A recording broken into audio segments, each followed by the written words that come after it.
What's the difference between bank money, hard money, and private money? This is important for any real estate investor to understand that there's multiple buckets of money that you can use for private capital to buy more real estate. Most investors know that they can go to a bank. Now, what's a bank want to see if you're going to borrow money to buy real estate? One, they're going to want to see that you've got good credit. They're also going to want to see that you've got good income that can be verified. They also are going to want to see that you've got some skin in the game, because most traditional banks aren't going to loan you money for investment property unless you put about 20 to 30% down. Now, hard money is a great place for real estate investors to go if they're looking to finance a little bit more of their acquisition.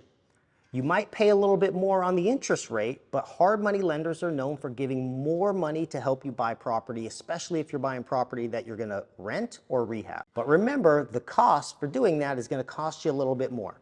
Now, private money works a little differently. Private money typically isn't held in an institution. It's held by a person in their bank account, or it might be held by a person that has a self-directed retirement account. The difference in tapping into that type of money, it's a relationship business. You have to meet these individuals, and there's a negotiation that takes place. You can negotiate terms with your private money lenders that's different than going to a bank where they don't give negotiation options. Negotiating could be a powerful way for you to increase or scale up your real estate business by finding win-win scenarios between you as the borrower or real estate investor and the people that are loaning you money either out of their bank account or their self-directed retirement account. And when it comes to negotiation, you and your private money lender can negotiate everything from term to interest rate to much, much more.